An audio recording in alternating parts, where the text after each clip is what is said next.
Hi, this is Chad Bordeaux with another edition of the Bean Counter Ramblings blog, and today I want to talk to you about how the new gift card rules might affect your small business. Make sure you understand the basics so that you will be in compliance. Basically, as part of the Credit Card Accountability, Responsibility, and Disclosure Act of 2009, Congress took aim at several of the practices surrounding gift cards purchased by consumers. If your business issues gift cards or gift certificates, you want to be familiar with these rules. One of the big changes is related to service fees. Right now, a lot of card issuers, what they'll do is, they'll issue a $25 gift card, but then if you don't use the card and it's dormant or inactive over time, they'll start charging a fee, which over time, will lower the balance of the card eventually to zero. These fees are basically, with the new law, are now not allowed unless they are disclosed. You have to disclose them. The charging of these fees has to be disclosed on the card in a clear and conspicuous location, and it must be disclosed prior to the purchase of the card. Also, the fees are not going to be allowed. You're not going to be allowed to charge a fee unless the card has been inactive for at least 1 year, and you're only allowed to charge up to the one fee per month. So you can't charge every week. You can only charge once a month, and it has to be inactive for at least a year, and it has to, a year from the date of purchase for, say, a gift certificate, from the date for a gift card or something that you can add money to. It's 1 year from the last time money was put on that card.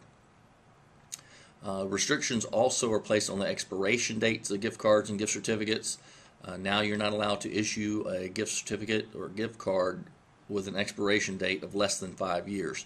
It needs to be, any expiration dates you have on there have to be disclosed as, again, on the card or gift certificate, and must be at least 5 years from the date of purchase. One other thing that I know a lot of small businesses will, for instance, restaurants and salons and things of that nature, will issue promotional gift certificates, which is basically a coupon. So, for instance, you'll put out a flyer in the mail or like an insert in the paper that's, say, $10 off, $10 gift certificate towards the purchase of an entree or towards salon services or something of that nature. And it's basically a coupon. But if you say it's a gift certificate, you're now covered by some of these rules. If it is used for promotional purposes, you have to state that on the gift certificate. For instance, you have to say for promotional purposes or something like that. Otherwise, you fall under some of these rules. What they want to do here is to avoid consumer confusion.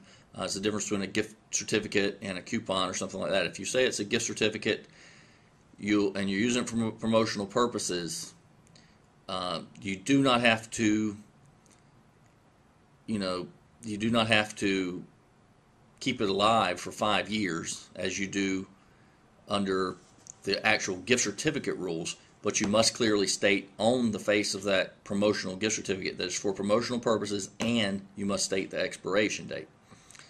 So if your small business is using gift cards, gift certificates for promotional purposes, or if you use them in the ordinary course of business, make sure you understand these rules. Make sure you have the proper policies and the proper procedures in place to make sure that you're following the rules.